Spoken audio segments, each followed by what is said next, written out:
Once upon a time, nestled on the edge of a colorful, dusty village, a traveling fair would visit every year. Children giggled with candy-stained mouths, parents haggled over wooden toys, and elders shared tea while watching life pass by from under banyan trees. But amidst the merry-go-rounds, fire eaters, and puppet shows, there was one act that always pulled the biggest crowd: the elephant show. He was massive, majestic, his tusks curved like ivory moons, and his eyes held the weight of centuries. His name was Moksha, meaning freedom. Every evening, he would lift logs, dance, bow, and walk in circles with children on his back. But between the shows, he stood still, tied to a tiny wooden peg by a thin rope. A child once asked, "Why doesn't Moksha break free? He's strong enough to crush mountains." The answer was always the same: he doesn't believe he can. Years ago, when Moksha was just a baby elephant, no taller than a farmer's shoulder, he was tied with the same rope. Back then, he tugged, pulled, cried, but the rope held. No matter how hard he tried, he couldn't break free.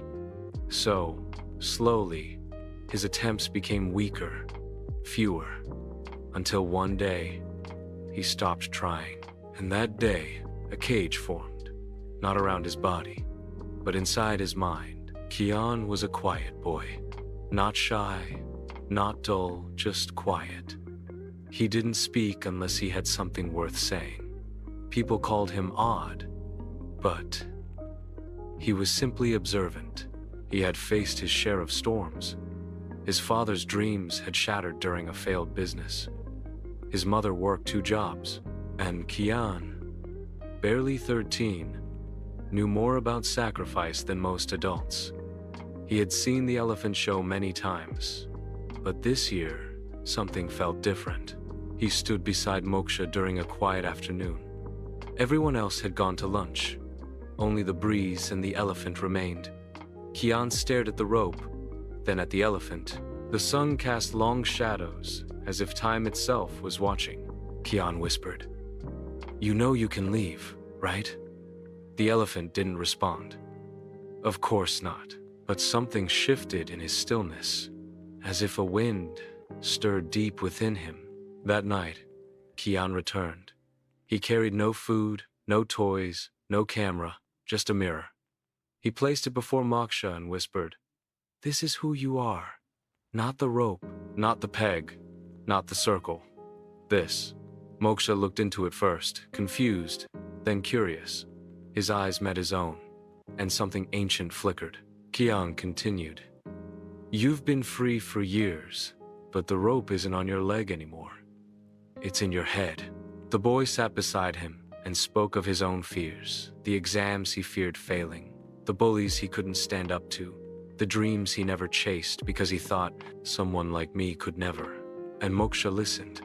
For the first time in years, someone wasn't commanding him, feeding him, or clapping for him. Someone was speaking to him as an equal. Kian told Moksha a story that night, a story that wasn't in books. "There was once a firefly," he began, "trapped in a glass jar. For days it hit the glass, trying to escape. Until one day, the lid was removed. But the firefly never flew out. Why? Because it believed the lid was still there." "That's us," Kian said. "We all carry jars around our heads. We don't see them, but we believe in them." The next few days, Kian came back each afternoon. No crowd, no noise, just words. He told Moksha stories of bamboo that takes 5 years to grow even an inch above ground, then suddenly shoots up 90 feet in 6 weeks. Of a lion cub raised by sheep who thought he was weak, until he heard himself roar. And as Moksha listened, his chains began to loosen not on his leg, but in his heart. One evening, Kian asked gently, "Do you want to try?" Moksha looked at the rope. It had never changed, but he had. He tugged, once, twice, and then the peg gave way. The crowd gasped the next day when they saw the elephant standing untied. But he didn't run. He didn't trample. He simply walked slowly, silently, to the edge of the field, and then stood still. Not because he had to, but because he chose to. Freedom wasn't running away. It was remembering that he could. Inspired by Moksha, Kian did something unthinkable. He signed up for the village debate competition.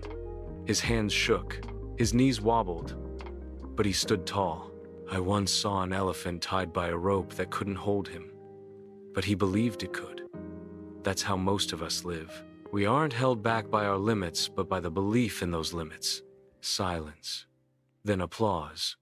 Not polite, powerful. That night, Kian slept lighter than ever. Years passed. The fair moved.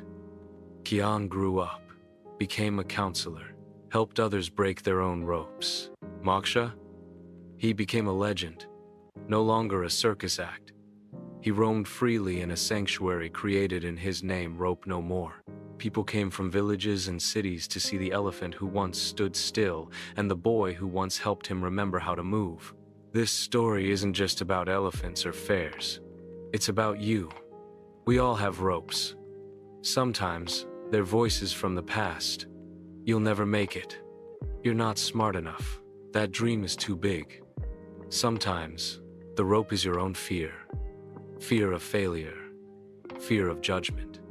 Fear of who you might become if you truly tried. But here's the truth. Most ropes aren't tied anymore. We've just never tested them. You don't have to escape everything today. Just pull once. Try once more. Apply again. Speak up once. Write that page. Start that business. Take the first walk toward healing, like Moksha. Because strength is not the size of your muscles. It's the courage to test your rope. Final words.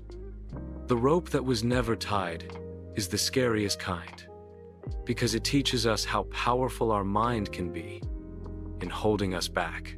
But remember, if your mind can create a rope, it can also untie it.